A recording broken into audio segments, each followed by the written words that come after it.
You better you film. I can remember selling papers after school, and I'd have to push my way through the crowd of people in the pub to sell papers.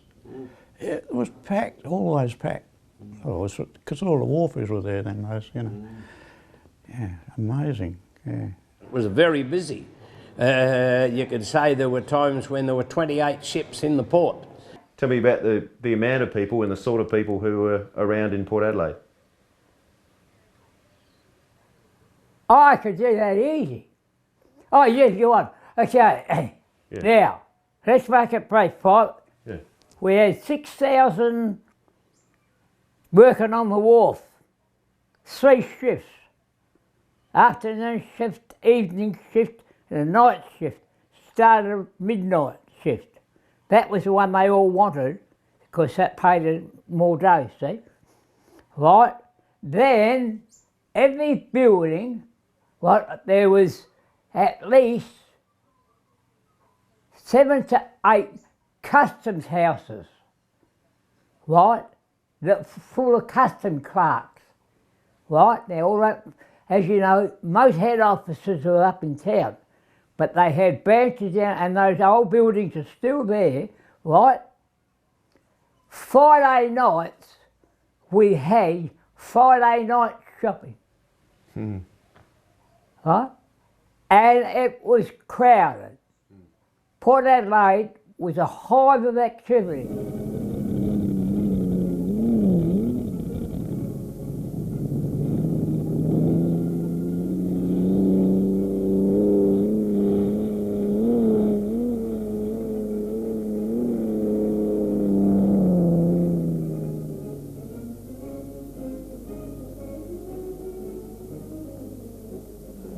Be Labor Day sports. Oh, sorry. What's that one? That'll be the, Albert and Oval Labor Day sports. So they happened every year? Yep, until 1978. To celebrate the struggle, I guess. Yeah, well, it was always held on Labor Day. Yeah, celebrate the 44-hour week, and then become a 40-hour week. So it was called 8 Hours Day, and then it's changed to Labor Day. 1939, the mounted constable Schwert broke the world record for sheaf tossing there. Good job. Yeah. As I said, there were 6,000 on the wharf.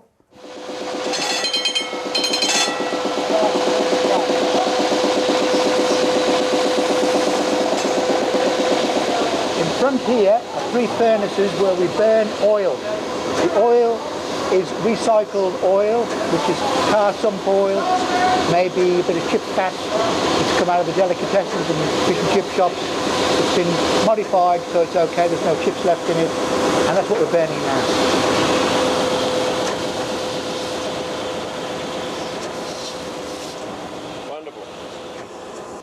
That's the old bridge. Yep. That's the old Jervois Bridge. Jervois Bridge. That whenever she opened, you couldn't flush the toilet. Is that right? Yes, because the pipe that came from the city to water, well, to run into for the peninsula, was cut. It was part of the bridge setup. Because the bridge opened. You know, that was all worked hydraulically. Tell me how it worked, Bob. It was used the water out of the river to turn the mechanism by hydraulics. Wow. Because it was a part of the job of the Department of Marine and Harbours, or the Harbours Board in them days, to send the fitters over there to operate the bridge when they came through and went up to the Port Adelaide Gypsum Works. Wow. Right? And it had a bad habit of bloody getting stuck halfway back. Hey, yeah. When it opened, you couldn't flush the toilet? Yeah, because the mains from the port went across the semaphore. All the mains for semaphore, Ethelton and everything was on the bridge. So they had to switch all the stuff off before they could start operating the bridge. It wasn't just a matter of go in there and it was open. How often did it? Oh, It wouldn't open more than 3 times a day, and the shipping companies had to book it. It wasn't very often, because the only ships that went up there in the days in the early 60s were ones that went to the Port Adelaide gypsum works, right?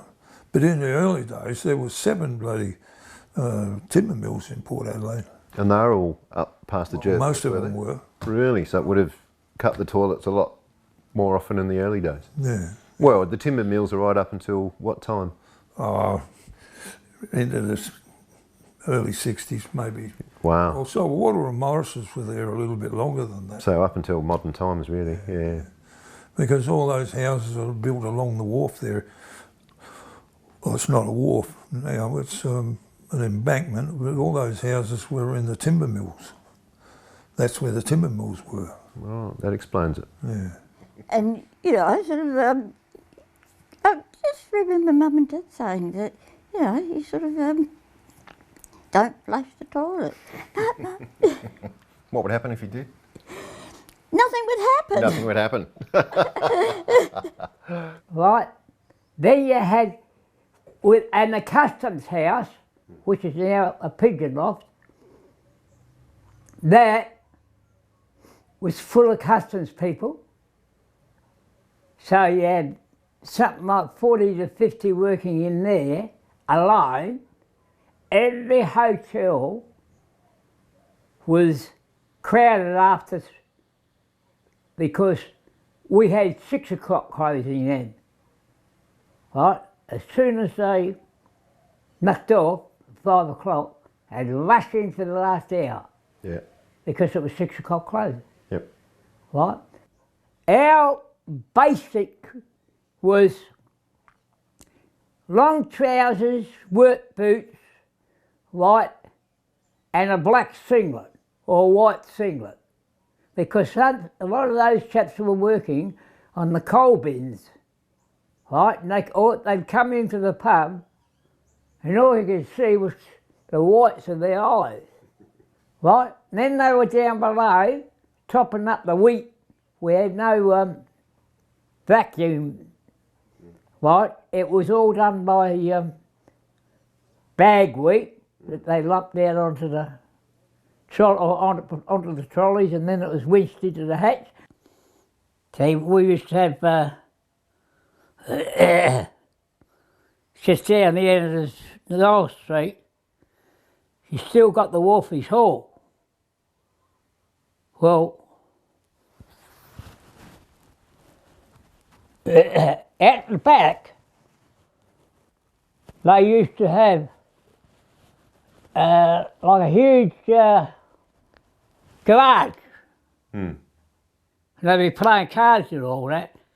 But if it was a call-up centre, and everybody that went on the wharf was put into a gang, and they'd come out, we want gang number 99. I think there was 8 to a gang. Right? Gang so-and-so report semaphore. See, or you be going to Kangaroo Island, see in the York Peninsula.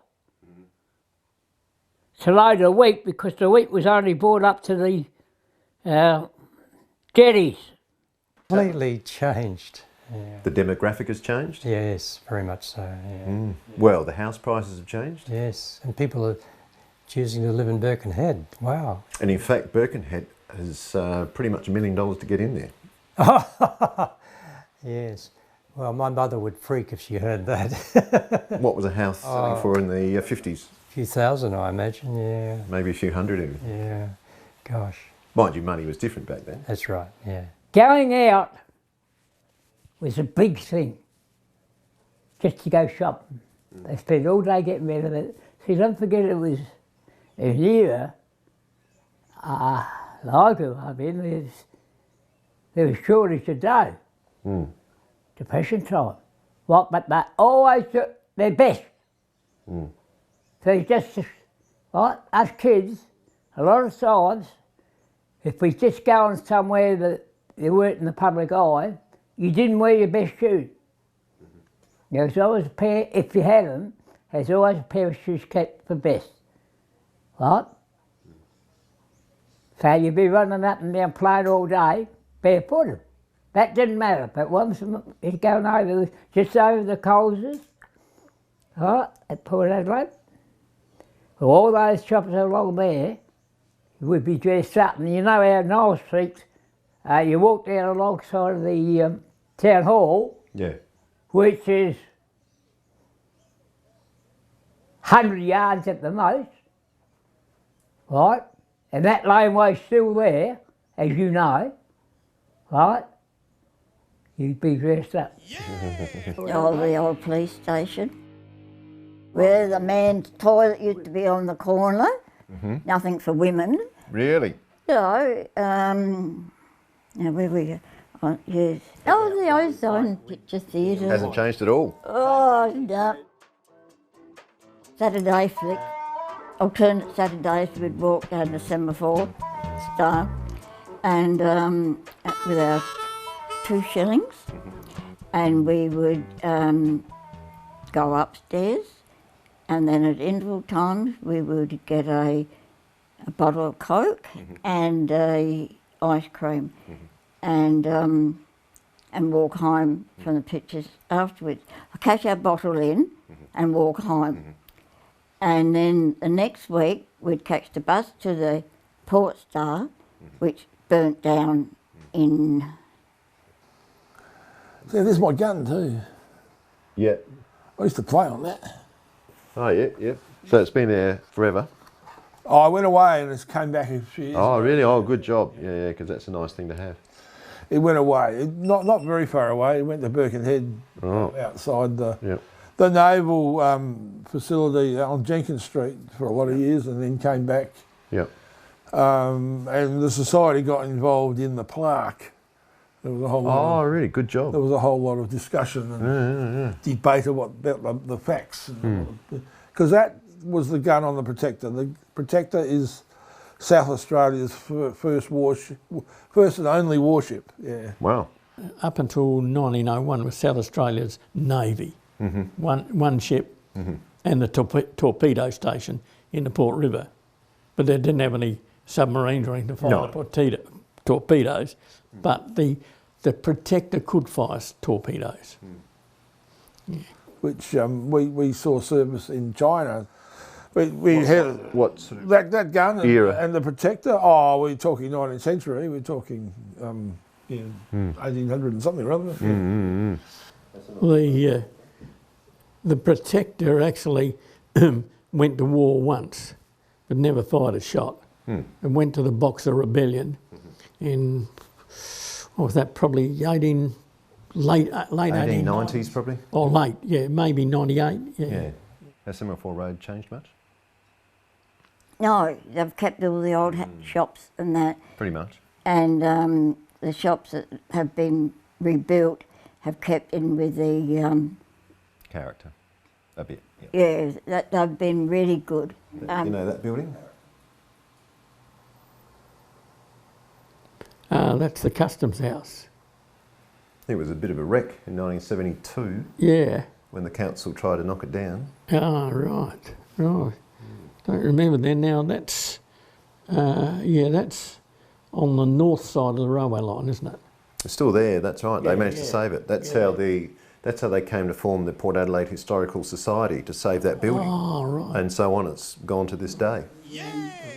You can tell us a bit about that, Brian. How has Semaphore Road been preserved?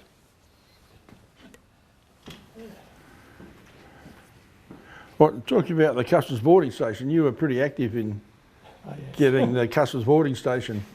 We saw you even on TV. We get an incredible lot of hot air from state government departments and various commissions, but when it really comes to helping people who want to get something done, the real help isn't there. Tell us about that battle, Brian. You ended up on TV, it must have been a good one. Yeah, it was. It just happened to have had the right people in the right places that helped run a good campaign. There's a move on the Port Adelaide Council to knock it down, and use its Dry Creek stone as a wall for a car park. It's a plan which has startled the president of the Port Adelaide Historical Society, Mr. John Hunter, who's been trying for years to save the building. Well, we're very sorry to see that council still feel this way about it. They felt this way for a while. We feel that it should be preserved and have been negotiating with the council for 2.5 years without any satisfactory answer at all. Well, how do you explain this long delay? Well, they offered to give the building to the state government, and this has complicated the matter somewhat in that we're awaiting a reply from the state government and appears to be lost in the files up there somewhere. Do you think this lack of action is a deliberate attempt to let the building decay and therefore be demolished? At one stage, we were quite certain of this. Whether this is current, we're not sure. Mr. Hunter has to be diplomatic. After all, the Mayor of Port Adelaide is patron of his society. So Mr. Hunter can't openly accuse the council of destruction through neglect. But the Vice President of the State Historical Society, Mr. Brian Samuels, is more forthright. It's been a long, sorry story.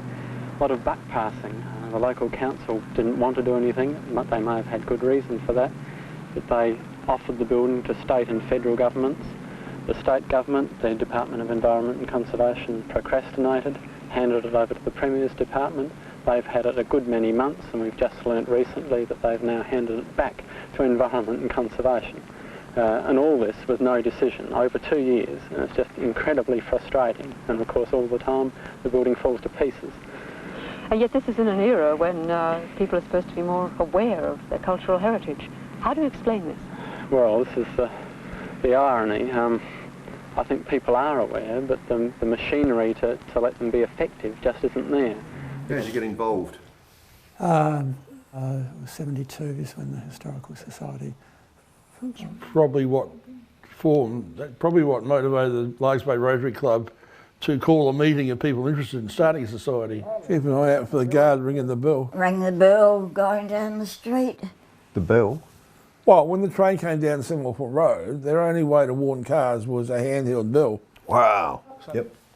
The train used to come from Glanville to Semaphore, and the cars could do what they like and didn't have to toot horn, but either the guard in the steam train or in the rail car, Barwell's Bulls, he'd have to lean out the door and ring a bell the whole way down from Glanville to Semaphore. Did it work? No, but he took any notice of it. So they would hang out, even in the days of steam, because I remember steam trains coming to Semaphore, and there was a man in a luggage cabin on the end that rang a bell to warn the cars. The guard, yeah. And I'll guarantee you no car ever heard it. Wow. Because the steam train made a lot of noise. And they were still using them with the Brill rail cars, and I think the Red Hen.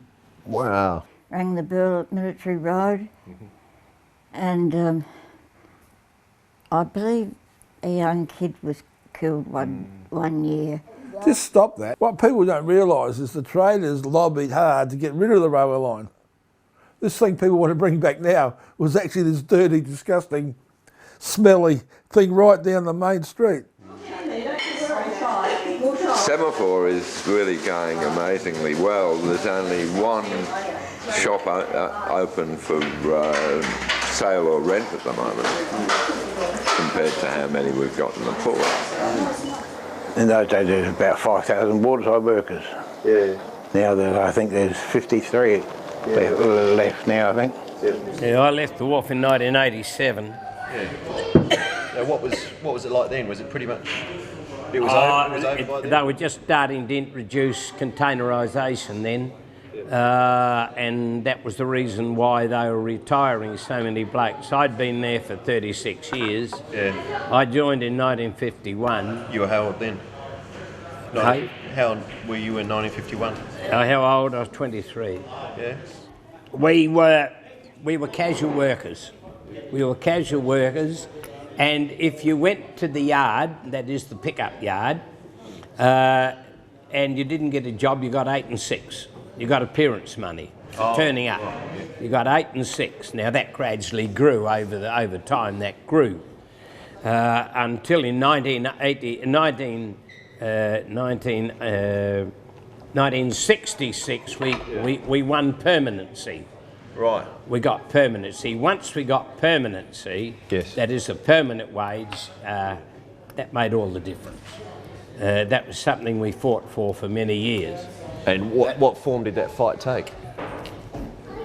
Beg pardon? What form did that fight take? Well, okay, in the 1950s we went through a period of struggle, of continuous struggle, you might say. I joined in 1951.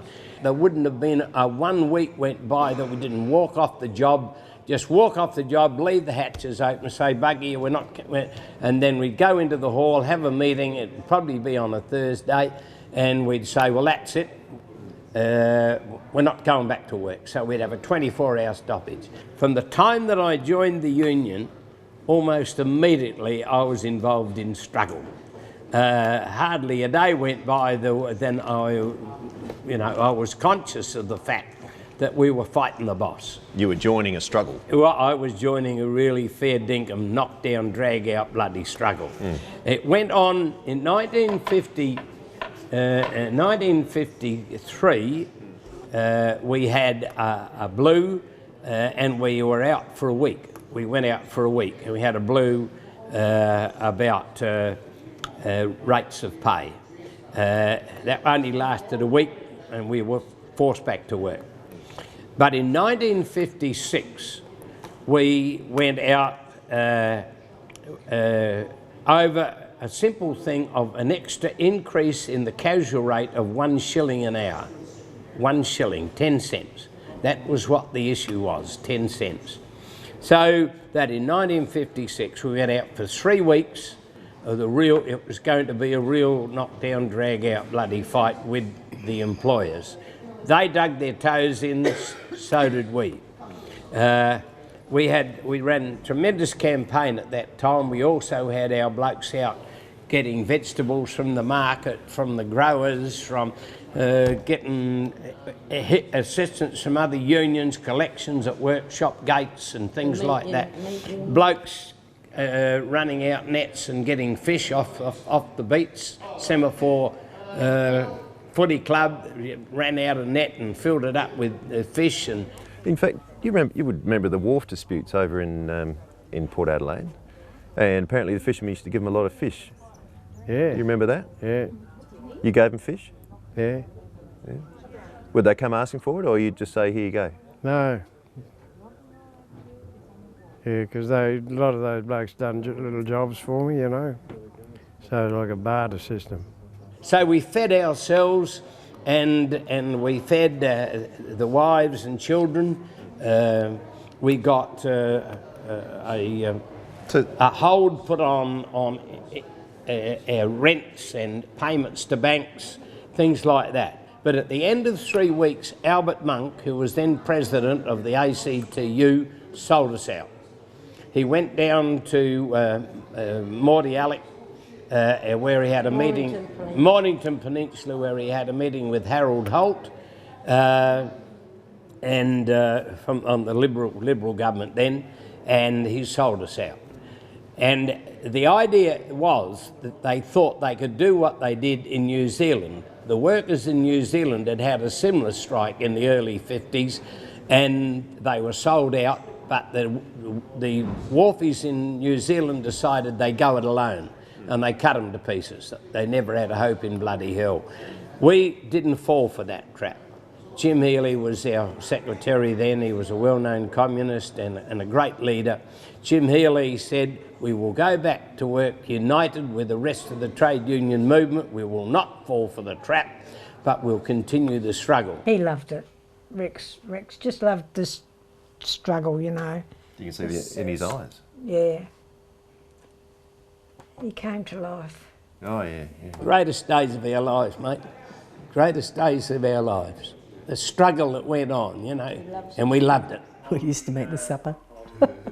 Very important meetings. Oh, they were, and people would sit around the room and we'd go around and work out teas and coffees, and, you know, we just knew that was what you did. I actually thought everybody was actively involved in their union when they worked. I just grew up assuming that, and then got the shock of my life when I went to my first job, and realised they didn't have a shop steward, you know. Went, oh my God. And obviously the wars were a pretty blokey sort of scene, but you couldn't have done it without the women. We could not have done it without the women. The women were absolutely fabulous. One of the things, in writing the history of that period, one of the most important things was to write the history of the role of the women. Now, they had wonderful women's committees on the wharf. Marsh was on the women's committee. They organised the children in sport, they organised them in entertainment. They understood the struggle. They understood it, because you see, a lot of the women that had married wharfies were wharfies' daughters. They knew what it was like. They knew what the struggle was about. So when it came to a knockdown, drag-out fight, the women said, right, it's our fight too, without question. Without question, really. Without question. And the women knew that they were going to hurt. That's one of the reasons why it was important that as soon as that 3-week strike started, our blokes got out collecting money from workshop gates and things like that, from other workers, from other unions, and to buy food, also to go to the markets early in the morning, and any vegetables left over, or go up to Two Wells and ask the market gardeners, and they were pretty good, you know. A lot of those market gardeners had come from Italy, where they'd been victims of fascism. They understood the struggle, and so that they gave liberally of the vegetables, etc., etc. Oh, big socialist movement in Italy. So every Thursday, a mother went into the union rooms. She was given a box which contained a supply of food for the week. If she was a nursing mother, if she had a baby, she was given a special supply for milk. So as a vigilance officer, what were your responsibilities? Oh, well, to go around the wharf every day, make sure that ships were working safely, to make sure that our men were not endangered, that all equipment that was being used was up to a proper standard and strength, and that nobody's lives were threatened. Yeah. Was it also to make sure that the blokes were all towing the union line? Oh yeah, and the vigilance officer, which was a job that I later had, but the old vigilance officer then, Herbie de Gants, would go around on his motorbike, a little beezer, and he'd say, righto boys, into the union rooms for a meeting, and that's what we do. He'd walked off the job, leave the hatches open, stuff them. So then they had to turn their crews out and cover their hatches if they didn't want them to get wet in case it rained, you know. So that's what we did, and we hit them hard for the next 6 months. And then they came back to the union and said, look, this can't go on. We think it's about time we reach some agreement. And that's when the union said, well, okay, but the agreement's not about a shilling anymore. It's about long service leave. It's about annual leave. It's about sick pay. It's about permanency. It's about a lot of different things that we've never had before, never enjoyed before, you know. And just to give you an example, I think I left the industry with about $130,000 as a payout for services in the industry. Now, to a person like me, and that was a massive sum of money, you know. Of course, the right thing to do was to invest it, put it in somewhere where it would be safe. My wife and I travelled a lot. We had a wonderful time. We invested some of it, and we still get some return from that on top of our pension, which means that we can live with some dignity, and that's what it was all about.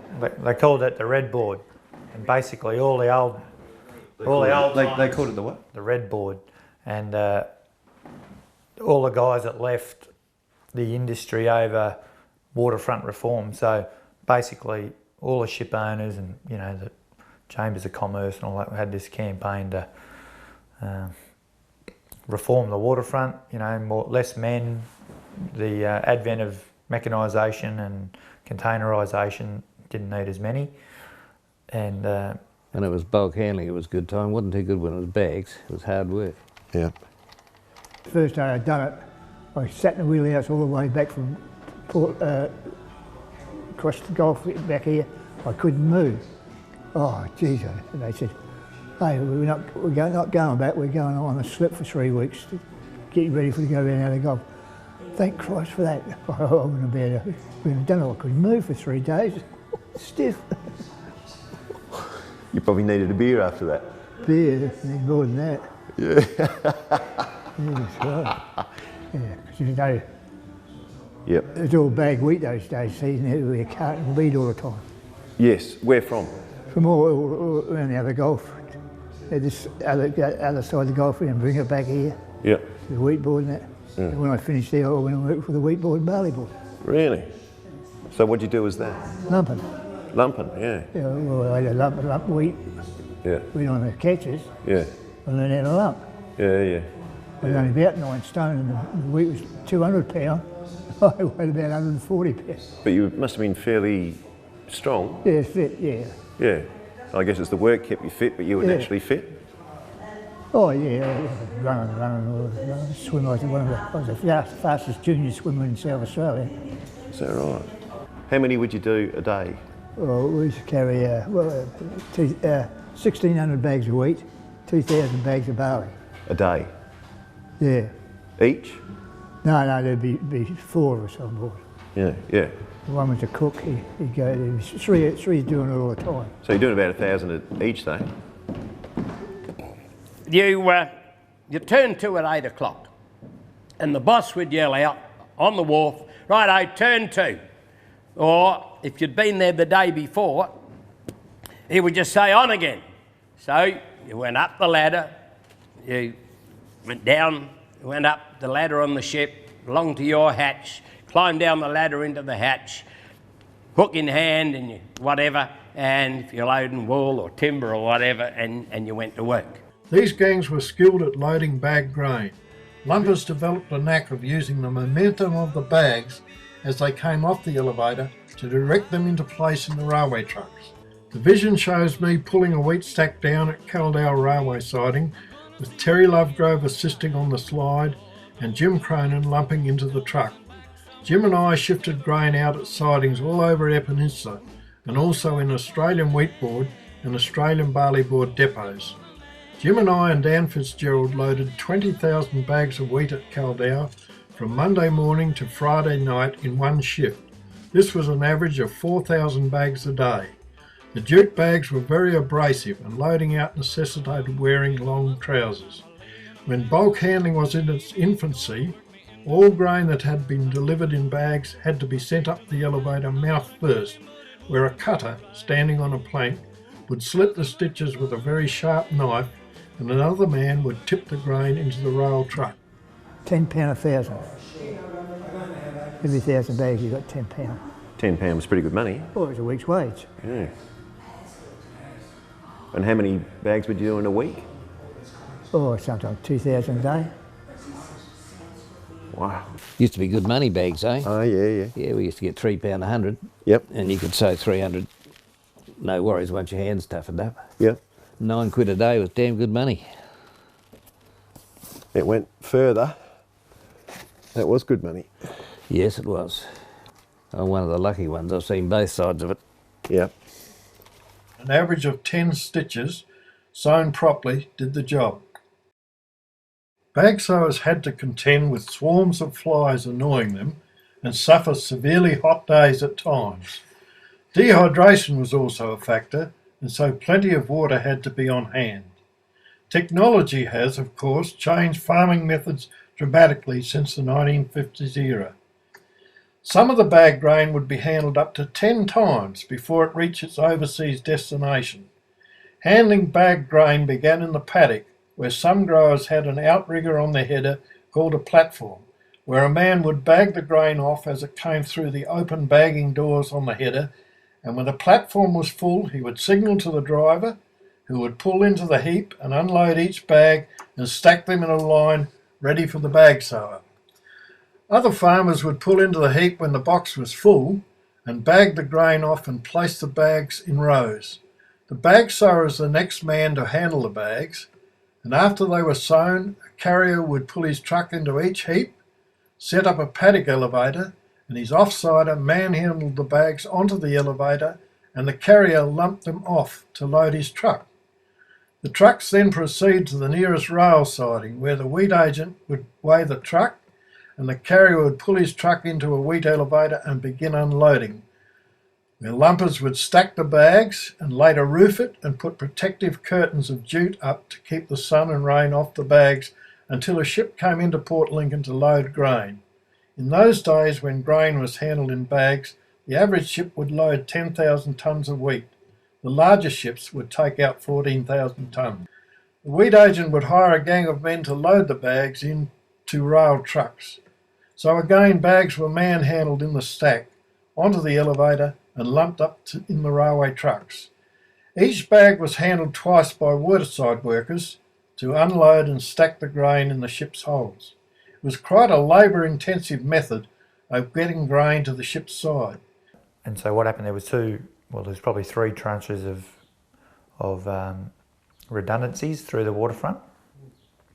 And they worked it out, there was some commissioner somewhere, Robinson, who worked out the Robinson formula for how many men could go and what the redundancy payment would be. And then, a number of years later, there was the Waterfront Industry Reform Authority, WIRA, and another formula there, Australian Employers of Waterfront Labour. That was like all the employers combined, and any surplus labour would go into a pool there and they'd get divvied out the work casually, and where they were short they'd try and call back some of would come back and do some of that work. So, they'd come back and see their mates, get a quid, go and do whatever. Bit of beer money and then bit of beer money, go again. Yeah, well, on top of their payout, and their pension and whatever else. So it was the beauty of Rex's era was everyone was employed by the industry. And so, you went to the hiring hall or wherever it was to the pickup, and you're allocated your jobs, and that was run by the union essentially. The employers would say, we've got X amount of people we need today, and we need X amount of grain. Another reason not to be a scab, because whatever. Yeah, exactly. So as you know, I come from the Alberton pub, and the pub was a wharfies pub. Probably more than 50% of the regulars were wharfies. The others came from GMH at Woodville, some from Royal Park.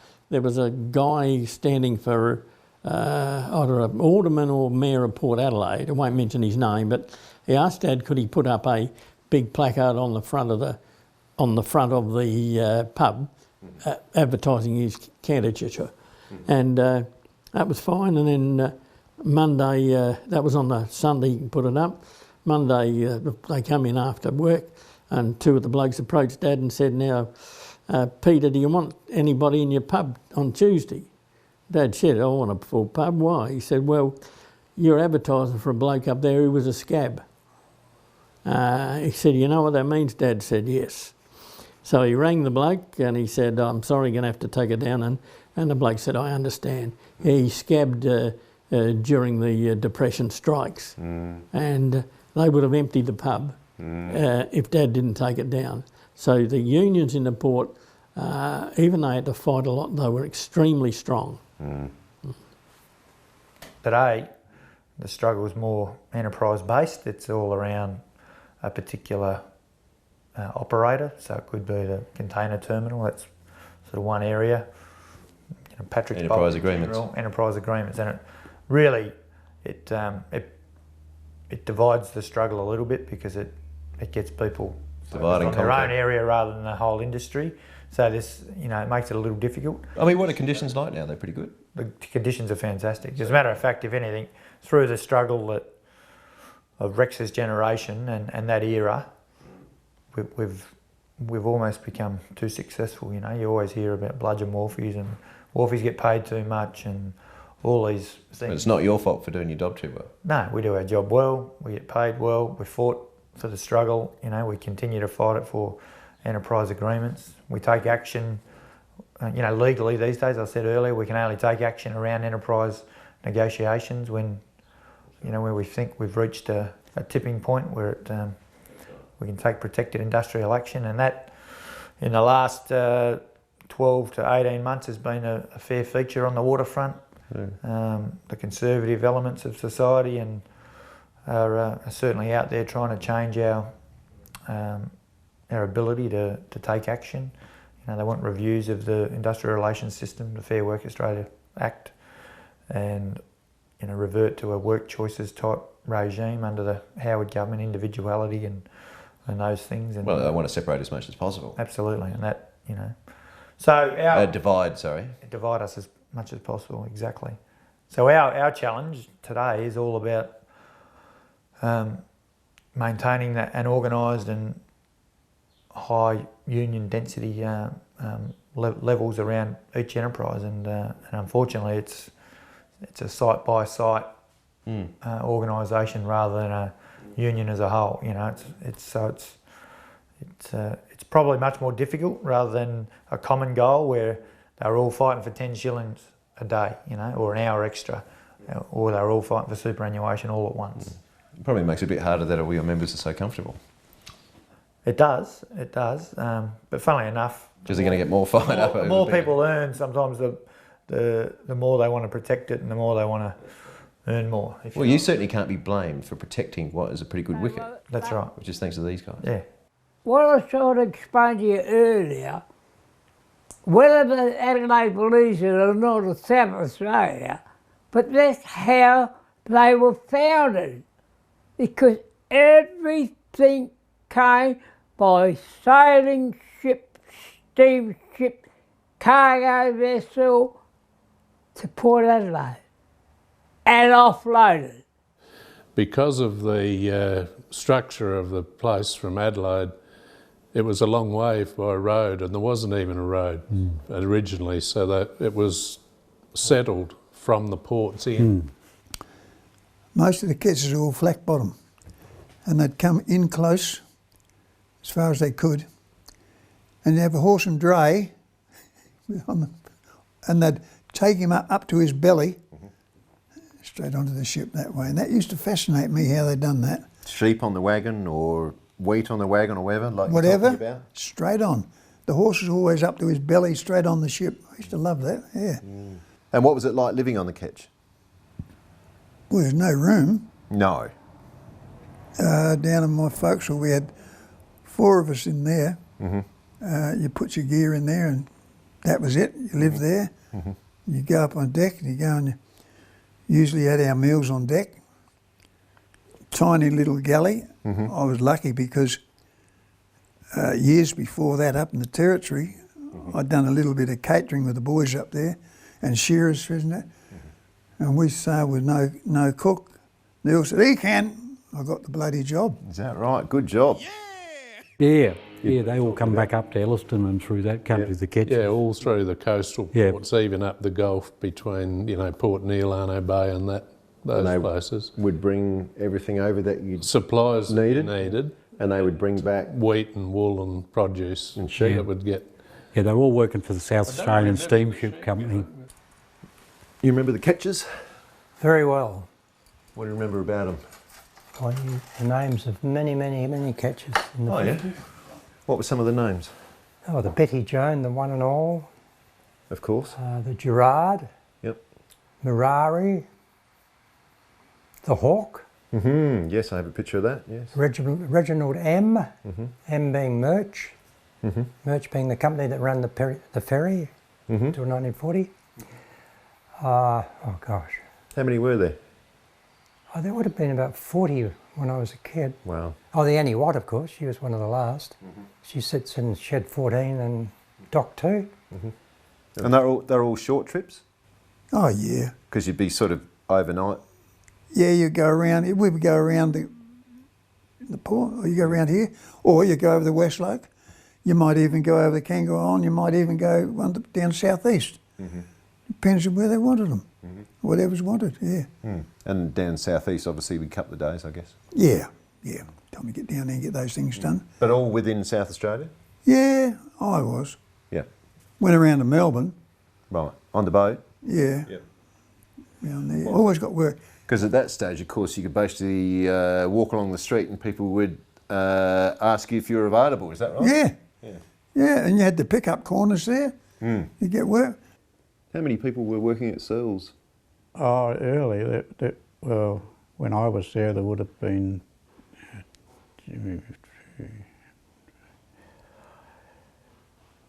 probably about 8 or 10. There's always more than one boat being built my not my grandfather, my great-grandfather had a yard, where those little ships are, there, and because of the turning circle, he had to move his yard. And then he was down where the bridge, and because then when they were on the bridge, he had to move his yard. Right. What was that called? Boatyard.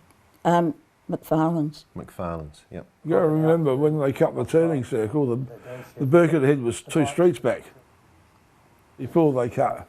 If you go back to that picture, so they cut out that big chunk on that corner. Yep. So suddenly the Birkenhead is almost on the waterfront. Whereas before it was... A couple of streets back. A couple of streets back. Yeah. Well, it was close, but there were housing and streets all around it too. I mean, it was a different place. Now, just there, the Birkenhead Bridge opening. Now, there's a famous true story during the war. A bloke named Joe Skembry jumped the bridge on his motorbike that was open.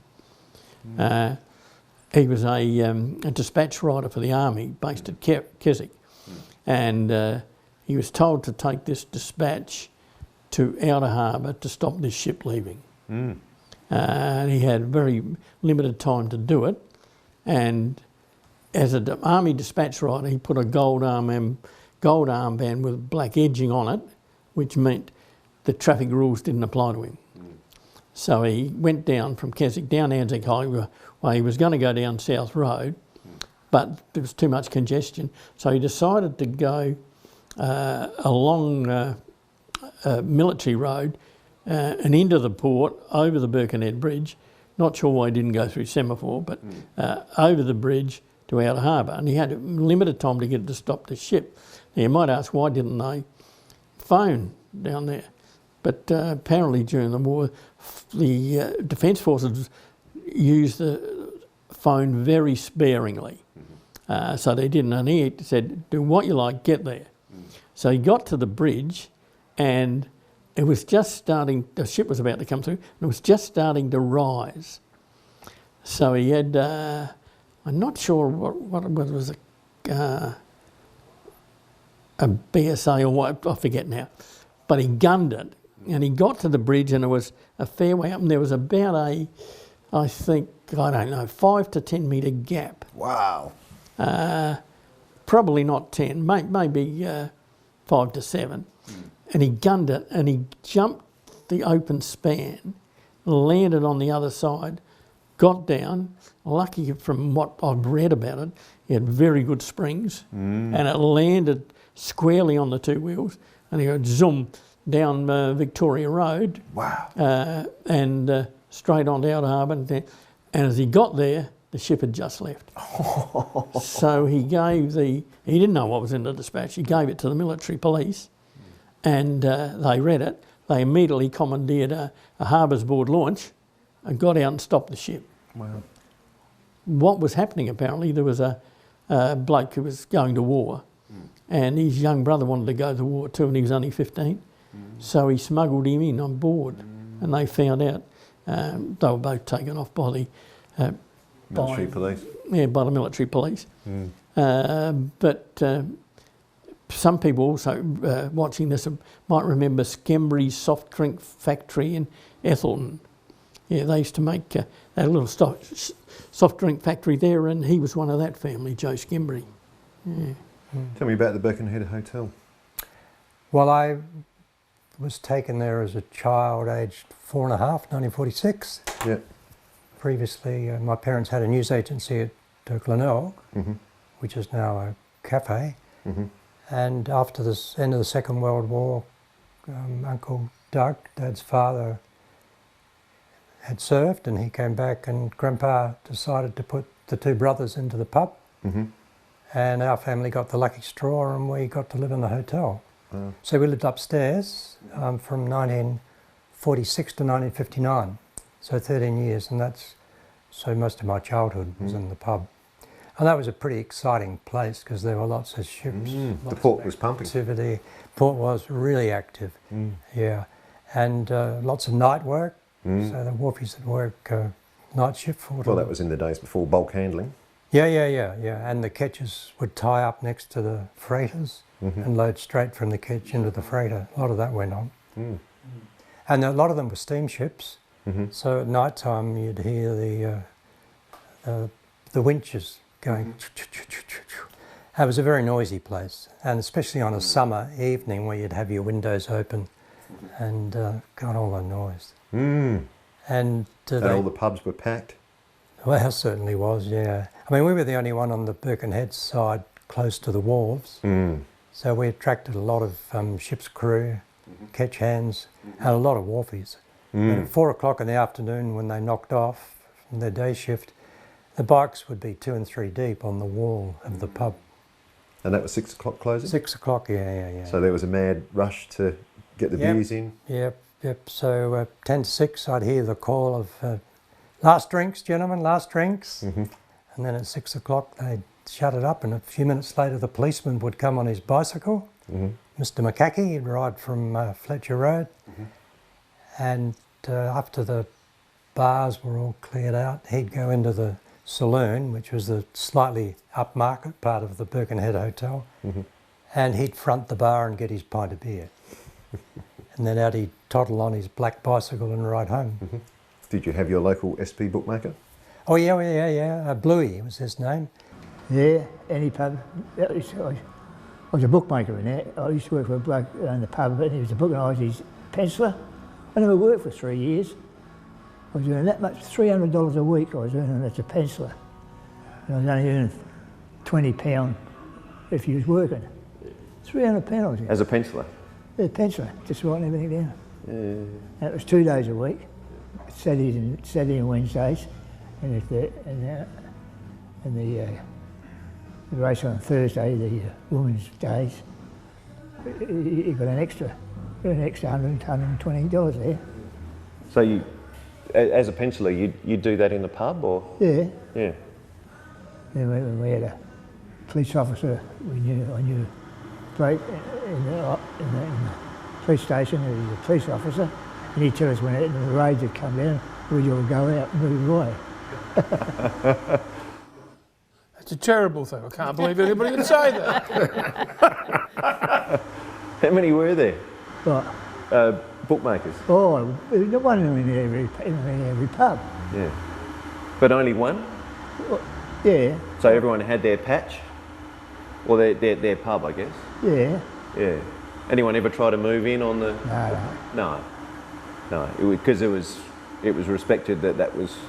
Yeah. Well, I was a pretty known as good fighter, you know. Yeah. They wouldn't come near me. So that was part of your job as well? Yeah, fight. You're a little bit of a minder? Yeah, I was. Yeah. But I guess it's just, you wouldn't have had to do anything, it's that, just be there. And a reputation's enough. I put about 4 people in hospital, and one died in front of me. Yeah. But he come to. And he fought, that was the second time he fought me. He can't come and saw me again.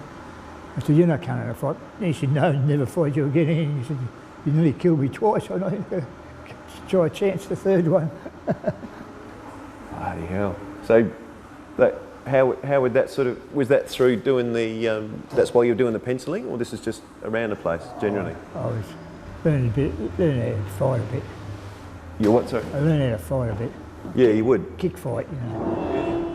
Fight like that, now they come in, you kick them, in the balls and keep kicking them. Yep. That's the length of your foot yarn. Yep. You make sure you don't get nothing to eat you. Yeah. And you kick him right between the balls. Yeah. Apparently he could look after himself, Woggles. Oh, yeah. I just got to say that most bookmakers were standover men. Inevitably. They'd always have, as you say, a minder. Yeah. But somebody might come and query a bet and all that, right, the wrong time, wrong place. Or say, you didn't, I placed this when you're trying to get on after the race is over and all that. Right, and they'd have a standover man went with them everywhere. So anything like that, he'd just take them outside and build them up. No, It was business. It was the survival of the strongest. Because, of course, that sort of activity attracted a certain element. Oh yeah, yeah. So Saturday afternoon, the radios would be going really loudly with all the horse races. Oh, well, a horse kicked me in the head years ago. How'd that happen? I was shoeing it. Well, I was shoeing it, and my mate was holding it, and he was smoking. He didn't know nothing about horses. And he blew smoke in its eye, and as it did, reared up, knocked me over and struck me in the head. Knock you out? Yeah, knocked me cold. Mm. The trainer was down the pub, and his wife rang him up and said, "Get home here, Tiny got kicked." Mm. And said, "Is he dead?" He said, "No." "Well, he's all right." Yeah. So you was a farrier? Farrier, yeah. I used to shoot Colin Hayes' horses when he was down at Semaphore Park. Is that right? And behind the Lefevre School, he had old Surefoot. He paid £11 for it and went over 2,000 odd pound jumping. You have to fill me in. Were they at Semaphore Park before? Before they were at Angaston? Or? Oh yeah, yeah. He lived behind Lefevre School first, and he had one horse there, Surefoot. Then he went to another place opposite the St John's Hamlets on the corner. I just forget the name of the street. And then he got that place down at Semaphore Park. He had a few horses there. They obviously did well with them. Oh yeah, he did well. In fact, £2 he turned into, what was it, 11,000 you said? Yeah. And that's the great Colin Hayes. Now, Colin had stables in Bartlett Terrace here. Now, I'd like to say a bit about Colin, and I think I've got time. Colin started out as a boilermaker at the Electricity Trust powerhouse at Osborne. One day Colin went into the foreman and he said he'd like to take his long service leave, go down to the southeast to a country trainer down there and spend his 3 months down there with the trainer learning how to train. He did that, came back and he said, look, he's going to give notice and go training. Anyway, Colin and his brother started up with just Surefoot. Then Colin got a stroke of good luck. There was at least 2 businessmen, wealthy businessmen in the eastern suburbs that had good horses, and they were disgruntled with the way they were being trained. So they searched around and discovered that here's this young bloke who has not gone through the industry, so he hasn't been tainted by any, better not say it. He's fresh, seems to be keen, so we'll put our good horses with him. So Colin got good horses to start with. Of course, when he got good horses, an enthusiastic trainer, Colin's getting good results, and he just expanded from there. In fact, I like to introduce my work, and I took a shot of the front of Colin's premises with a portrait of Surefoot on it and the name there. You know, I've always done that sort of thing. Great, good job. So, would it be of any interest or? Very great interest. I'll use that footage in this, and just hear where you're talking about it. Yeah? Yes. And just quickly on your background, you're from whereabouts originally?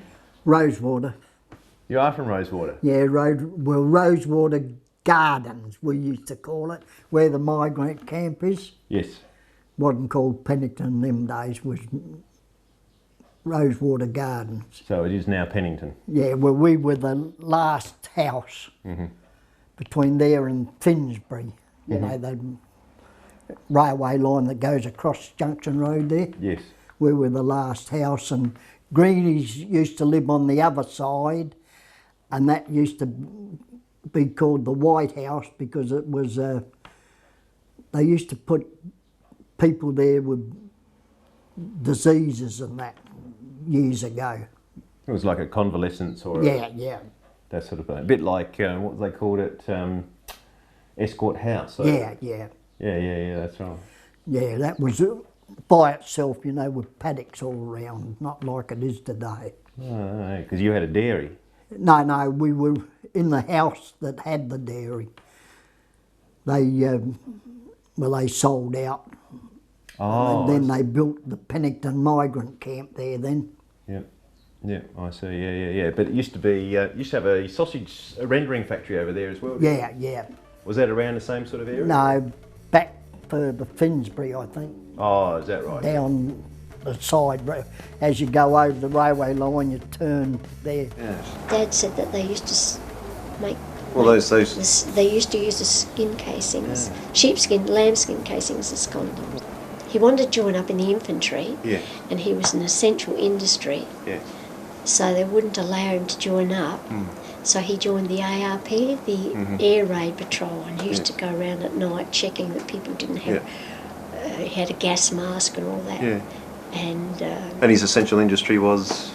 He was making sausage skins and condoms. Yes. Yeah, out of the sheep's casings. But one of the biggest changes in the pub that I remember, and Father was so grateful for, was refrigeration. Yes. So before that, it was all done by ice. The iceman would come in the morning, and in the summertime he'd come in the afternoon as well. All the beer came from, what, West End then? Or was it Southwark?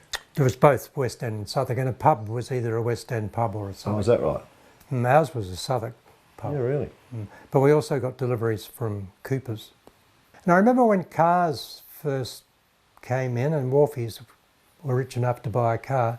So Saturday afternoon, instead of coming on their bikes and having a few beers and a few bets, they'd come in their car with the missus, the kids. The father would go inside, order a schooner of beer for his wife and a couple of schooners of lemonade and raspberry for the kids. And take them out to the car? Out to the car, they'd drink them in the car.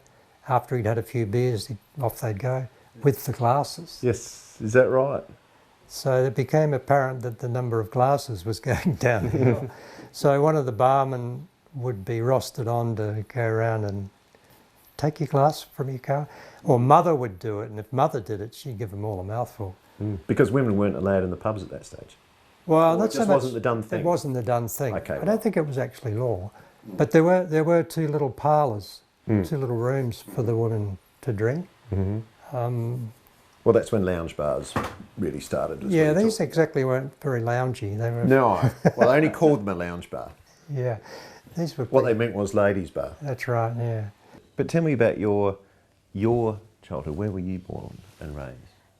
Well, my family were living, my father and mother owned a farm, Lilac Farm, on York's Peninsula, because Dad came back from the war and bought a soldier settlement farm. And he was badly injured in the war and had a very bad back, and Dad's back didn't stand the strain, so he had to leave. It was depression time, and he moved around quite a lot. He managed a pig farm at one stage, and he did all sorts of jobs because it was depression. And then they came to live in Ward Street, which was Everton at the time. It's now Pennington. I was born when they were living there. And then Dad was looking for work, and the Barley Board had bought the Garth Neal and turned it into a grain storage ship, and Dad became the caretaker of the ship.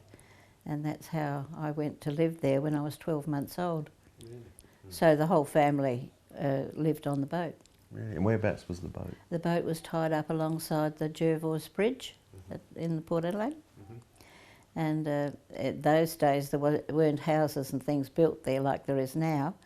And there was a hotel on the corner, and we used to have quite a lot of rowdy neighbours at times. Well, you would have done actually, because the port was really pumping at the time. Oh yes, 1930.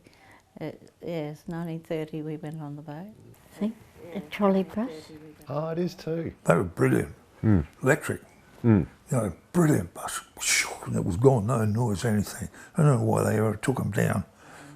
Now that was a smart idea. Trolley buses, they only lasted 10 years or something. Is that right? Yeah, what The Largs trolley bus left Largs and went to Beaumont. Right. So went right through, and it was the comment there. I don't know why they brought them, took them up. I found out about this when I was doing politics at uni. Playford, the idea of Playford pulled up the trolley buses and the trams to entice, firstly, GMH. Holden's was there on its own, but they were really carriage makers. But they got they got them to set up a big place at Woodville and also bring Chrysalis down to Tonsley. So the idea was if you got rid of a lot of the public transport, then more people would buy cars. Correct, right. And therefore, if they buy cars, then there would be more employment. That's right. So it was a very good idea at Playford, except he had no idea about the environment. That's right. They did the same thing in America, famously. Same reason. Yeah. Also, I don't remember it, but apparently in the 20s, from Albert Park through the port and so on, there were trams. Oh. Yeah, I think the tram depot may have been at Albert Park. I don't know much about it though. That's interesting. And where did the trolley bus go? Down to Jetty Road Largs. I'm pretty certain. So it was service between Jetty Road Largs and Port Adelaide? Or would it go all the way into the city? No, Port Adelaide, West Lakes wasn't involved. Port Adelaide Largs trolley bus. Yeah. Fantastic. But it must have been a nightmare because I was only 12 months old.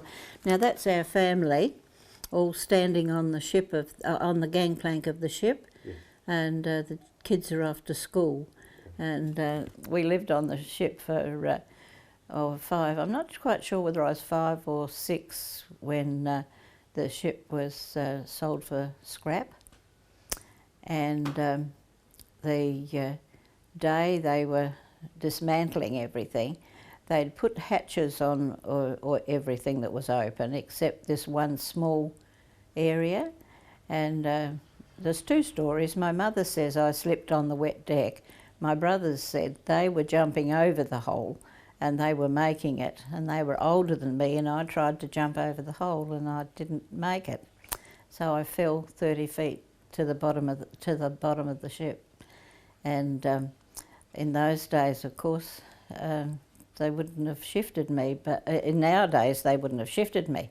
But in those days, they'd taken up all the ladders and everything, so Dad put down a rope ladder. I don't remember the incident at all because I was unconscious. But they said if my head had gone one way or the other, I would have been killed because I fell between 2 iron girders. But I must have fallen straight down, and Dad put down a rope ladder and put me up under his arm and came up the rope ladder one at a time, step at a time with me under his arm. And the first thing I know about it now is that I woke up on Mum's lap wrapped in a grey blanket, and Dad was driving the old Essex to take me to hospital. And we went to the Children's Hospital where they cut off all my clothes and discovered that I had a fractured pelvis and a fractured heel and a fractured skull. And I was in hospital for 3 months before I was allowed to walk again.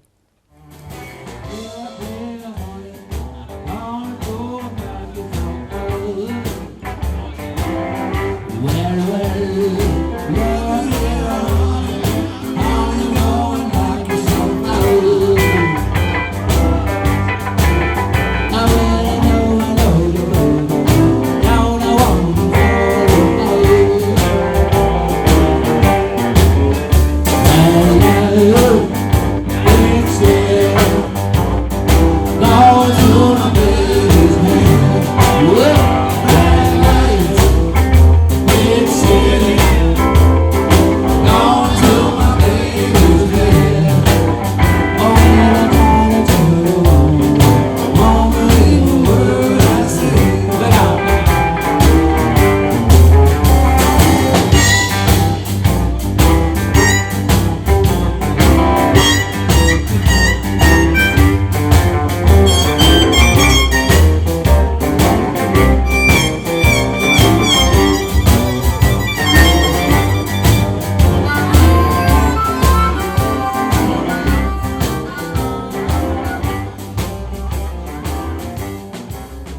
Tell me about Port Adelaide. So Dad met my mum there at a party, and sort of so he needed a job because he was obviously moving to Adelaide from Narracourt.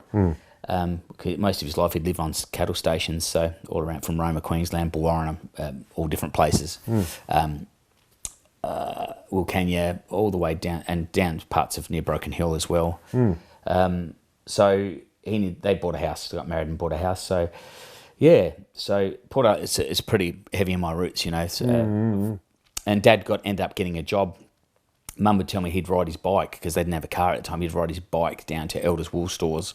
Great. Because every month we were looking to recruit people. So you just and I think at the time Charlie Barrow, you probably heard the Barrow Hotel group.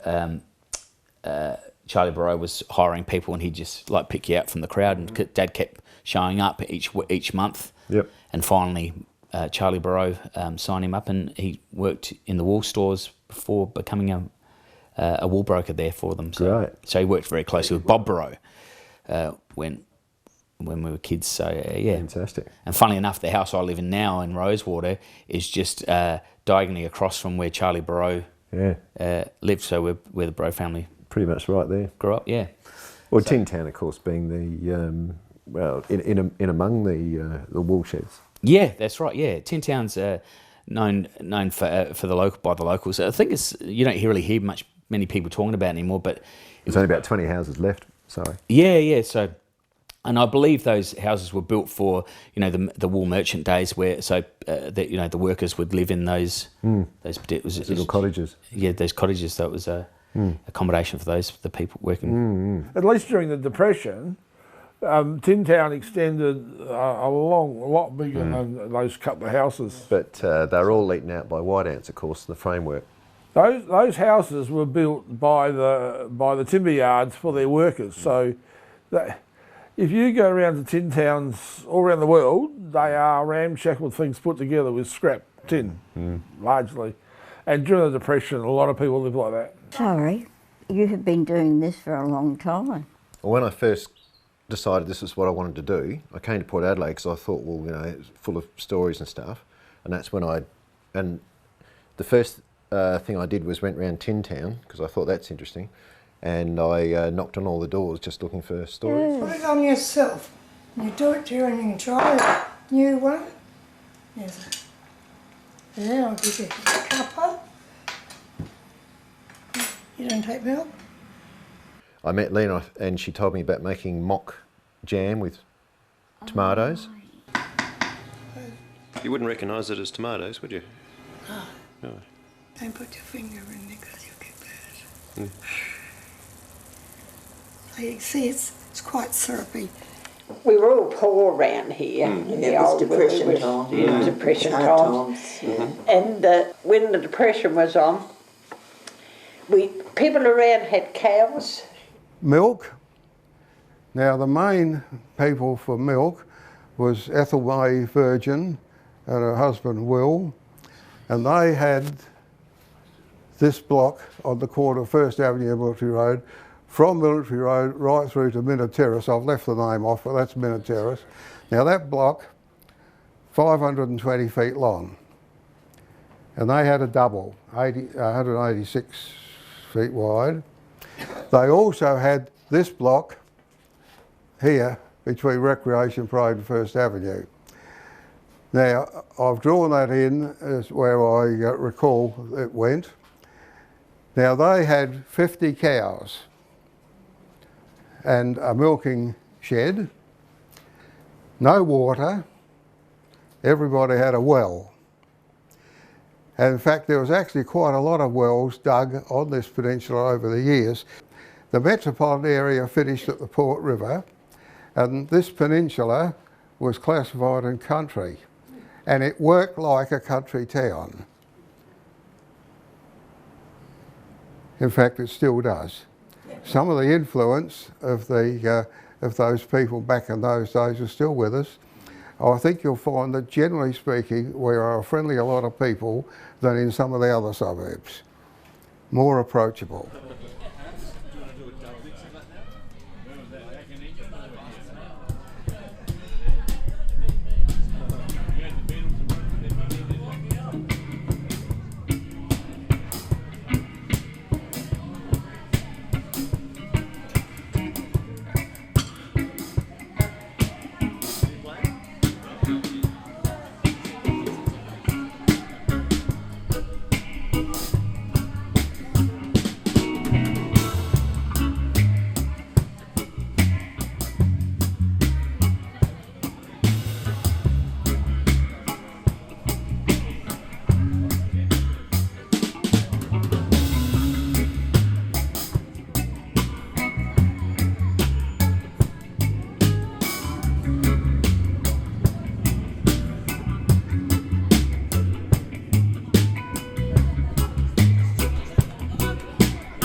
Mrs. Bly had cow, old Ninnis had a cow, Mrs. Yes. Ellis had a cow.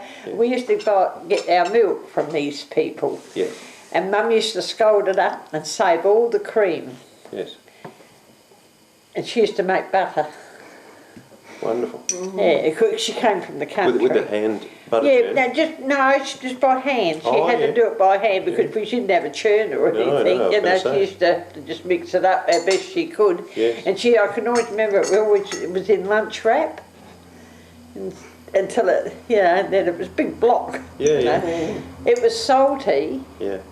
but it was butter. One of the things that a lot of people around Port Adelaide have told me, and I guess particularly during that era, is that people, they almost sort of missed the social life because people really looked after and looked out for each other. They did. I mean, lady over the road, she might have been going to make a stew. Well, she'd come over, she mightn't have a carrot. She might come over to Mum and say, have you got a carrot to spare, Mrs. Rennie, you know, and that sort of thing. And and then another thing she did, she used to save all the old socks or collect all the old socks. She'd even walk the rubbish tips to pick up, because Marty Agnes always used to think it was dreadful to went up the rubbish tip and picked up a whole thing.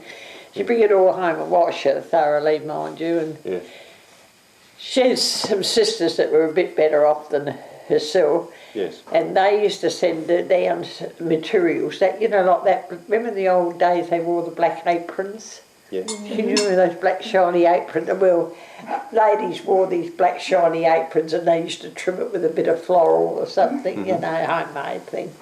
Well, Mum had a lot of that type of thing and floral bits, and she used to cut up all these old socks or old jumpers and wool, and she'd sew the material together and she'd fill it with all these old woolen socks and things. And then she'd put a bit of braid around it. We had covers on our beds. Yeah, like quilts. Quilts and that, and they were warm because they were woolen. Yep. She wasn't given any of the blankets when they were issued because she was a woman that could use her own resources, she was told. So we missed out on the blankets. But because Mum made all this thing, our sheets were made out of flour bags. A lot of people didn't have sheets, but we had sheets on our bed. The white flour bags. Yeah, the white with all the red writing and the green writing on it. Fabulous. She used to boil them till they came white. Yeah. Then she used to unthread them. One bag, she used to put tapes on it. That was the pillowcases. Yes. Two of these opened up would be a single sheet sewn down. They had a join in them. Yes. 4 would make a double sheet. But we had sheets on our bed. Wonderful. Just The first lady remember- I met in Port Adelaide She can do lives over in that. Tin Town. Where's that? Tin Town over there. She's called Dockville. Oh yeah, Dockville. Yeah. Yeah, she makes a lot of cakes. She's lovely, and she's 94, and she's an absolute weapon. Oh, she's lived in that place since she was quite young, because she was evicted from it when she was pregnant. How many people did you know in the street at the time when you first moved in? Oh, I used to know when Graham and I first... See, Graham, my husband, he was born in number 5. Oh, yeah. Like the Spall, actually. Milkman. Follow me? Yep. And they are well known in the name of Spall. Yeah. Yeah. Back in the days of the horse-drawn float. Yeah. How many people did you end up knowing in the street? Here? Oh, I used to know them all down here, along here. Like Mary, down far number 1, Mrs. Anderson, then Thomas's, where the house was getting built now. That's there. Then we had Bates's in the house that there's nobody in at the moment. He rebuilt that over the like house. And then there was Mrs. Hutchison. And then this house in here was the Salvation Army people. The Shorts. And then the Spalls lived here. Well, this was all our houses here. 2-story place down there, place in there, bloke killed another one. Oh, really? When we lived here. Because the kids said, Dad. Yeah. He said, what? He said, there's a fella out in the gutter, he's got blood all over him. Yeah. He said, well, get around the back. So he get around it. He said, are you all right? Yeah. He said, I'll be right, mate. Let me know. So we're going to I said, yeah, I think he come from up here, a two-storey place. So at any rate, we didn't do anything. We just sort of let him step there and bet you know. But I guess it was one killed the other or some damn thing. The fella she's talking about killed another bloke with a baseball bat. No. And then came and sat on the curb in front of their place with blood all over him. Oh, that would have been horrific. Of course, they said, right, kids round the back and we'll just... Yeah. And this is my little garden. My little garden, you know. Yeah, there, that's called Quality Wall now. If you come back this way to your left, you'll see the sign. They're like the people have already been there for quite a while. That's why I think I'm straight up. But then I guess I've only been there for 10 years and I consider myself a Port Adelaide person, well, pretty much close to. So I just think it's all sorts of people. Then you go along to the citizenship ceremony and there's people of all sorts of backgrounds there. She's a brilliant mayor. She's the mayor, is she? Go, wow, there's actually a lot to Port Adelaide that we don't know about. The Port Adelaide River, I hate to admit it, that is purely an estimate. Because before everything was there, that used to run on planes, go up with one stage was called Port Misery, which all underwater at high tide. So the river's now about twice as wide in front of the Birkenhead Hotel than it used to be. Really? Yeah. Because in the late 50s, they dredged it deep and also wider in front of the pub to make a big turning basin. And that was pretty short-sighted because soon after that, the big ships all came. Stopped, yes. Yeah, they stopped. Containers came along and... But of course they used to have swimming clubs in the river there. Oh, yeah. You remember that? Yeah, at Ethelston, yeah. Yep, I think there were 3. There was another one in the Portland Canal. Yes, and of course you probably learnt to swim in the river. Oh, yeah. Like everyone did. Yeah. I used to swim on the beach in the Birkenhead, by the Birkenhead pub. And I was on the jetty and went, like, can you swim? Well, of course he did. I'd seen he picked me up and threw me in. I had to swim. Yeah, the swimmer sink. Lived in the river. Yeah. Down there by Collie, there used to be a gang of the Ivett girls, as well as kids, all the kids around here and all that, all swimming there by the end of the canal, because the canal in front of the hotel, that was a canal, the water went right through there. Ships used to come right up there. All right. It was a Rosewater swimming club in the canal. So I swam with Ethelston, so the memories there are great. You know, they'd put you over the side in a rubber tyre or whatever, and walk along, and then you get the oil slicks would be coming down the river and a floating armchair or two, and you'd swim out. I think it was. Can't remember how far it was. There was a buoy out there in the mooring buoy. That was by the Jervois Bridge. Oh, the Jervois Bridge. On the western side. Yeah. On the southern side, on the western bank. Yeah. Yeah. And in the Portland Canal, around the corner, there were 2 or 3 clubs. Can't name them all, but more than one. Yeah. There were 3 swimming clubs in the port. Rosewater, that was right up the commercial road end. Port Adelaide, which is right down the estuary end, and Ethelston, which was over at the Cable Company Wharf, which is Ethelston now. But gradually the canal got filthier and filthier. Rosewater had to close. That was the second time Rosewater closed because they were originally in the new dock. Now the new dock is filled in, but it's an extension of number 1 dock. past the Colac Hotel. That got built, so they shifted, so they had to close the doors again. So up the other end was the Port Swimming Club. That's where I went, and that end, that's where the gypsum works were, and 2 steamships used to come in there, the Karaka and the Kapula. They'd bring gypsum from Stenhouse Bay, I think. I might as well continue here, if that's all right, about the swim through port. Now, the swim through port was probably the most famous distance race in South Australia at the time.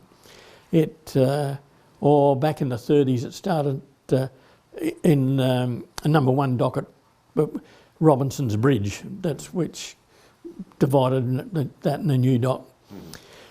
And then around through the port, through the different reaches, and then up to the canal. But then that got filled in, so it started at the ferry steps. The ferry steps were where the lighthouse is now. So they'd swim around the ships? Oh yeah, they should swim anywhere there's water. Oh, yeah. I used to go when we lived here first, I was married to me, and we'll walk down there to the number 5 berth, it's called, and he says, call it down there. He said, Mum, you're knocking off at 7 o'clock. All right, and the little one, yes. I come, Mum, I said, yeah. And I didn't take notice of him, he put his jacket on the top or something. Next minute I heard plonk. And I looked up and there's this little idiot out in the middle of the stream waving his hand. Hello, Mum, I'm out here. Oh, and I'm sitting frozen. But I can't save him. Oh, come on, Graham, hurry up. So he came back and got up. I said, I'm going to kill you. It's fabulous, Mum, he said. So when his father came, I said, have a go at him. I said, he nearly killed me. He said, do it again. He said, show me what you've done. He said, he'll never drown me, but don't worry. He's a born swimmer. It was great because you didn't have to wade out like you do at Semaphore and Largs and get to a sandbar and wade further. Where we were, you'd walk out, it would slope, and it was down about 30 feet. Right, yeah. Yep.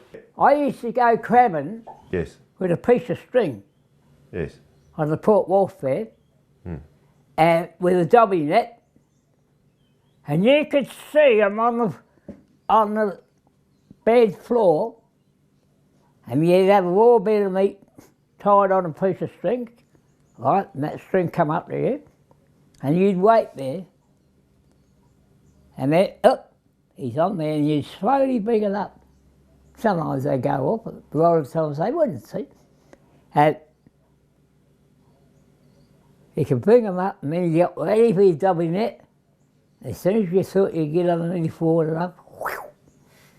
Now that's how clear the water was. You could see the bottom.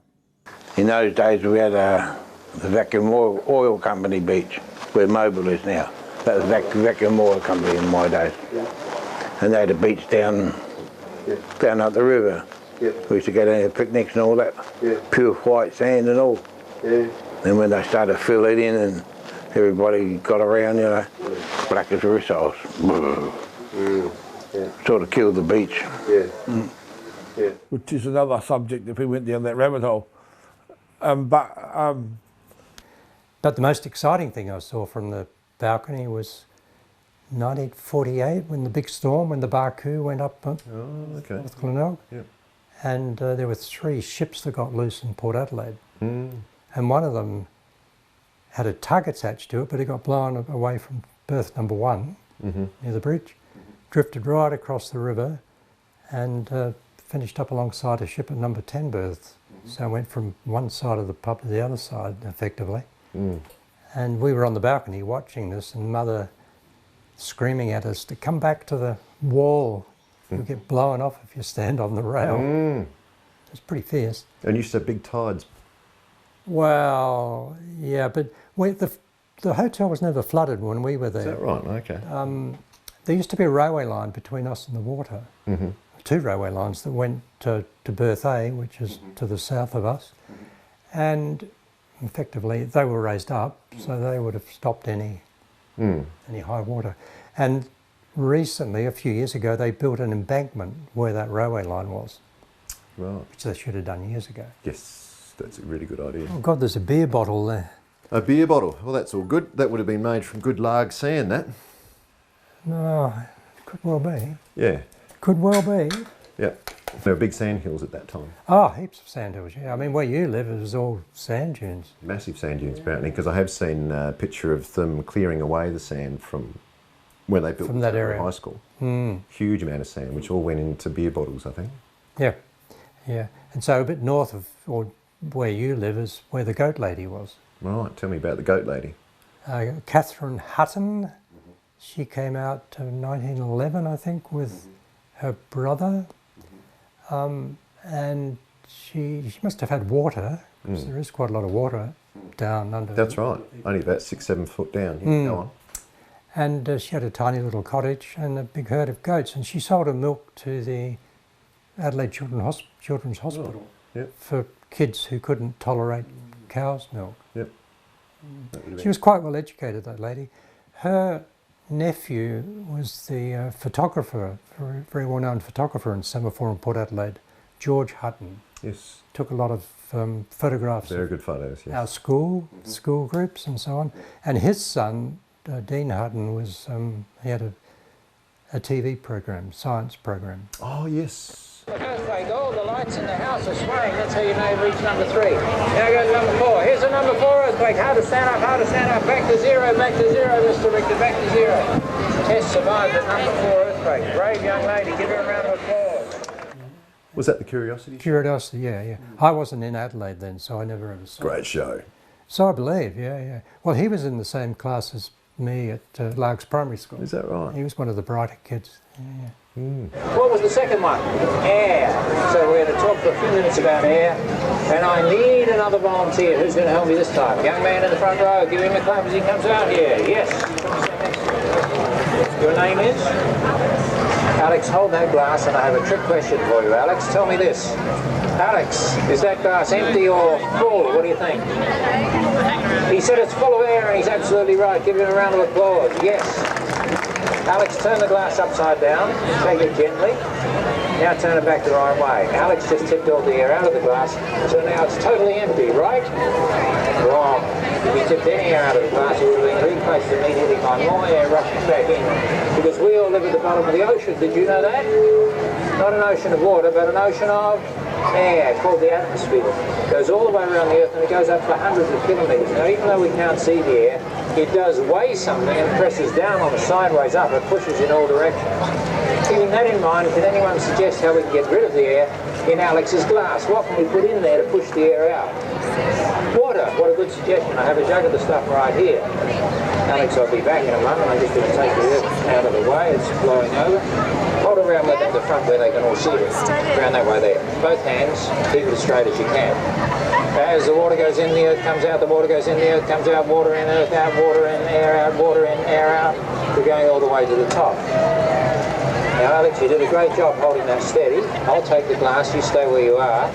In my other hand, I have a little piece of cardboard. I'll put it on top as a kind of loose-fitting lid. The card is now held in place by my finger pressing down. And what else pressing down?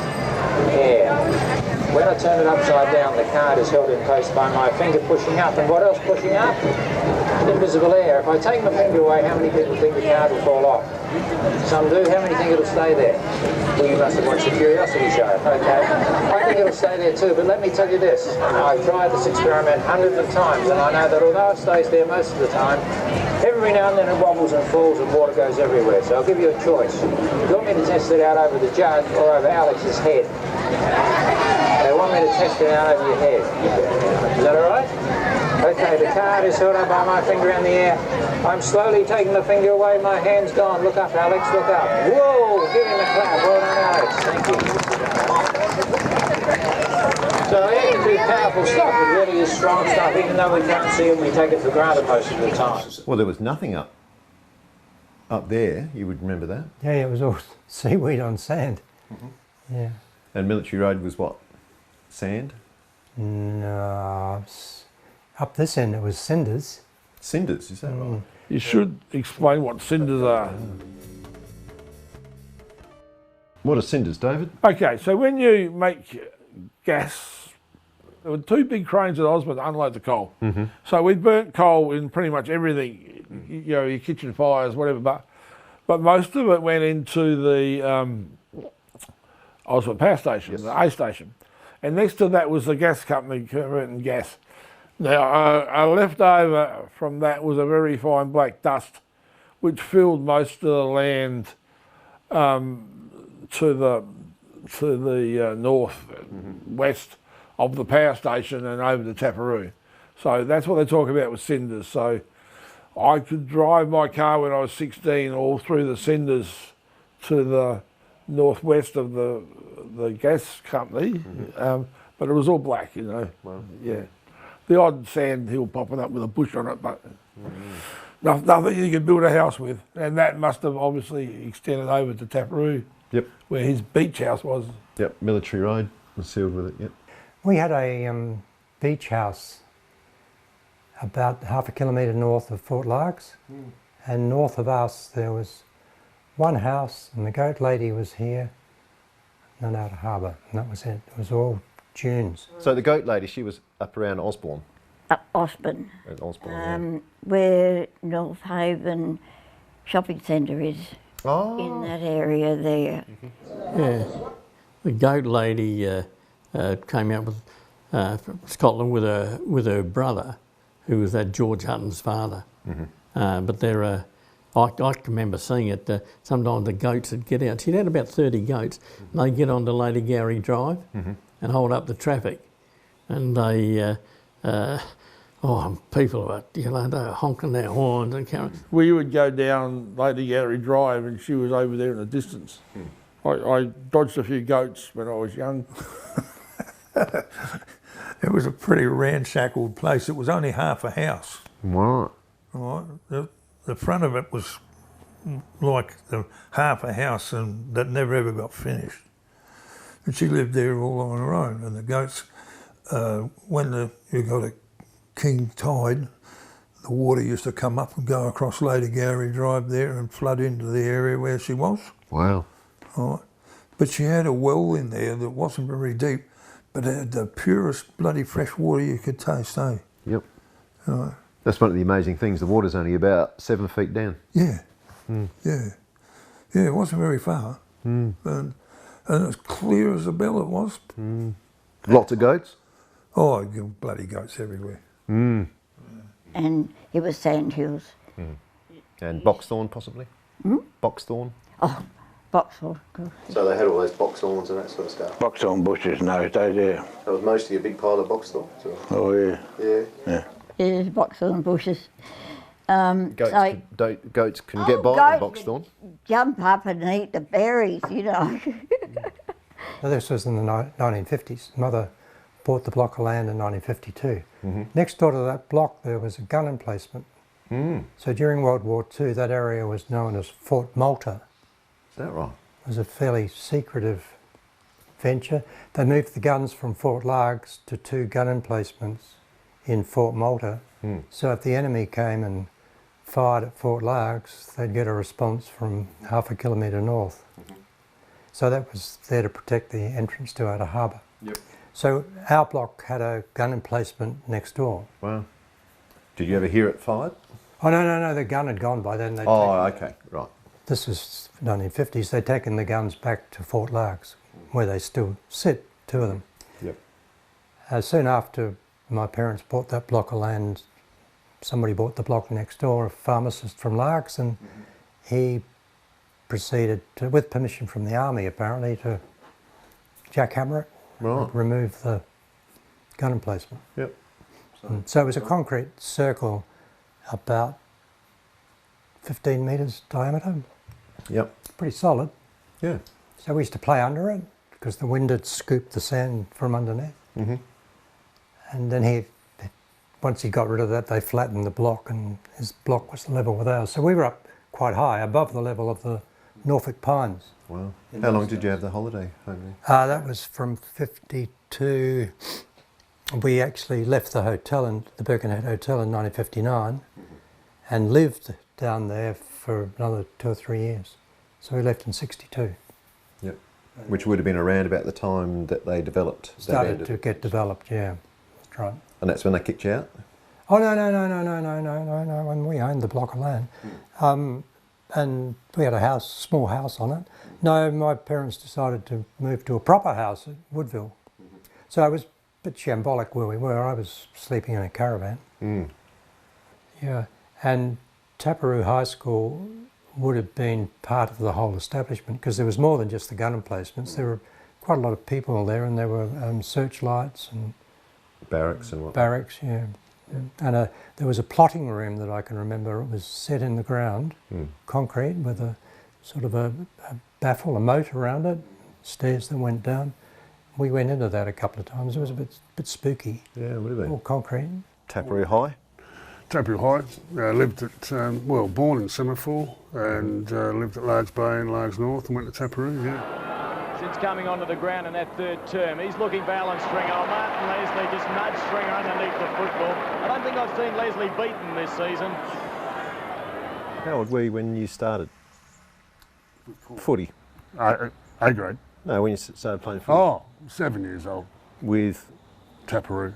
Oh, with Taparoo? Yeah. I only lived probably half a k away from the ground. But you know how many kicks I got my first year? I played under 11s and I was 7, I got 2.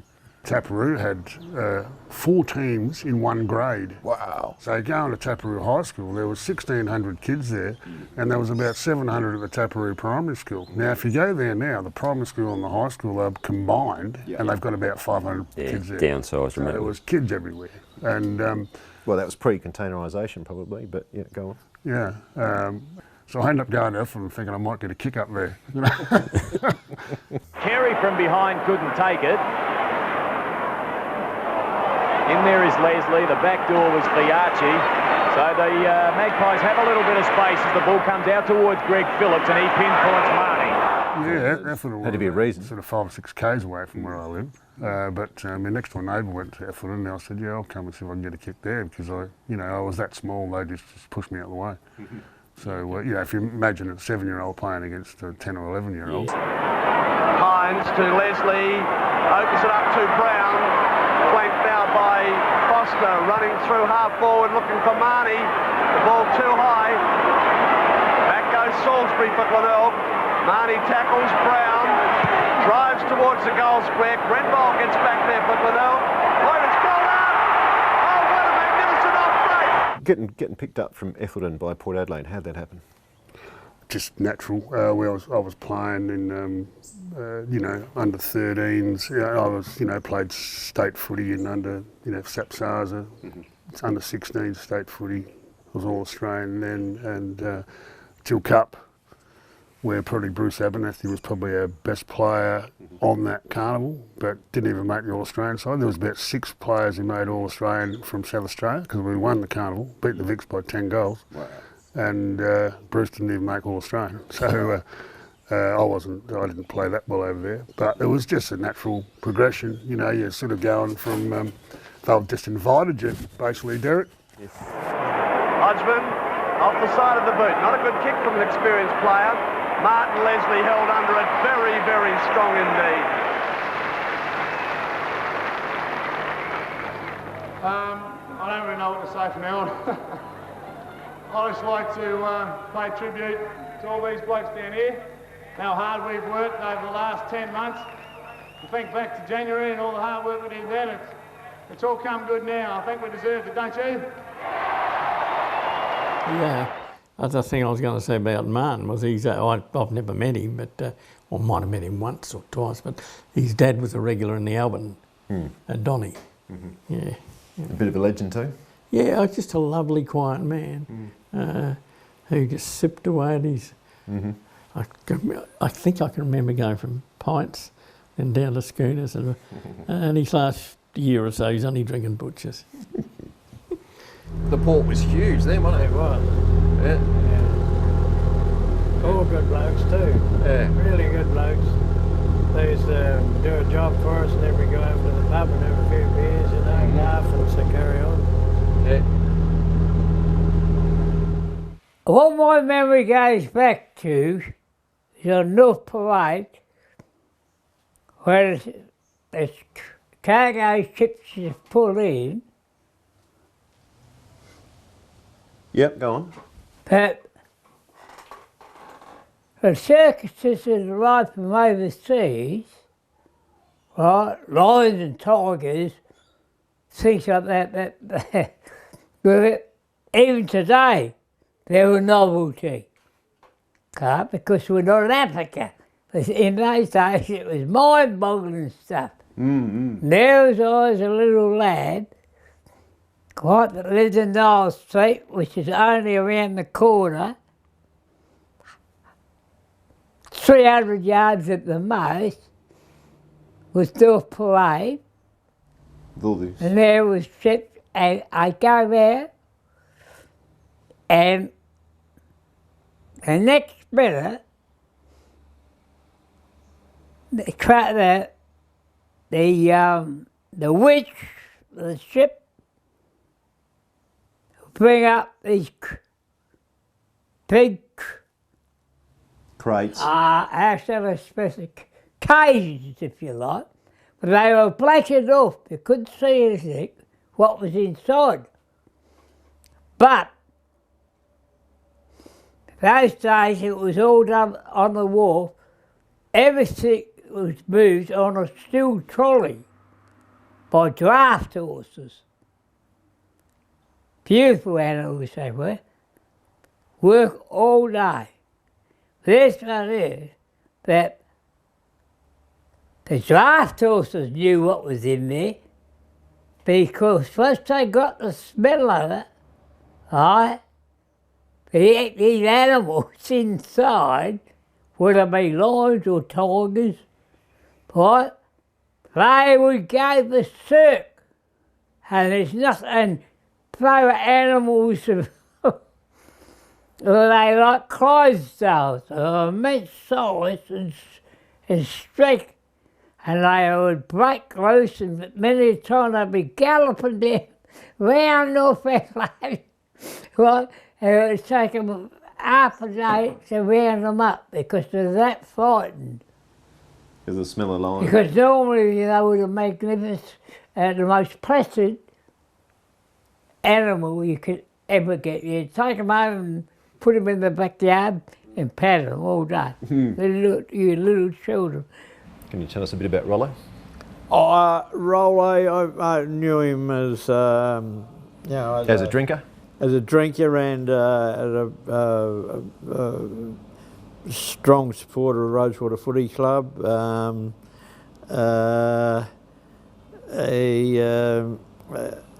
And always had an opinion on something. Just an all-round good bloke, I'd say. Yeah, the best story is when he had him and his partner had I think it might have been Claire's 70th birthday. They lived around in Cheltenham, and they said, we want a 10-gallon keg for the party. Okay. They said, can you bring it around Saturday morning? So set it up then, because we'll be getting ready, and anyone calls in and we can give them a drink. They rang up at 5 o'clock and said, you wouldn't have another 10-gallon keg. They drank it while they were getting ready. Yeah. Did you have another one? We did. Good job. In those days, that was quite common. Like pubs in those days, people used to have, a party, they'd have a 10-gallon keg. It was quite. We'd on a Saturday night we'd do 3 or 4 backyard kegs. Well, you go around and tap it for them. Yeah, tap it for them, and then someone would play around with the gas and mess it up, and they couldn't pour it. It was they were more.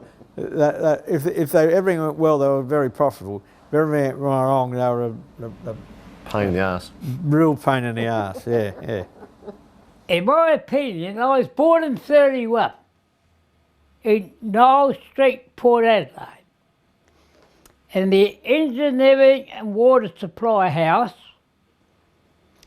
which is still standing today, but it's empty. Right?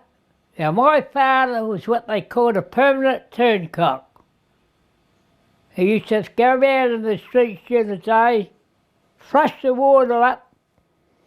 That kept the water clean, that it was flowing into the households, everyone's household. If there was a burst water main, his job He's on call 24 hours a day. That's why we live there. Now, he's doing this job before he went away in World War One. When he came back, they kept the job open for him. Still, with proviso, he could have the upstairs, the whole building at night as his headquarters, as his house, right? He duly got married after he came back from World War One, right, and settled back in his job. I believe that the circus had something to do with your folks getting together. Beg pardon? Didn't the circus have something to do with your folks? Your parents? As a matter of fact, now there you are now, that is coincidentally talking about circuses, that my father, Robert Johnson, went to circus. Robert, my father, was born in Bar. Now, he went to a circus. They were all marquees then, tents, actually, huge tents, right? And during the night, a sudden storm blew up. Now, this is not fabrication, it's actual, because Dad has told me, my ex-father, God bless him, as the English people would say, that he's an attractive young lady sitting alongside of him. He put his arm around her and said, "Don't worry, dear, I'll escort you." Right? Because the tent was demolished and blown out, right? So, he ended up marrying her. And just as well as he did, because I wouldn't be here telling you this right now. That's about all I've got to say about it. Yeah, but that is actual, factual.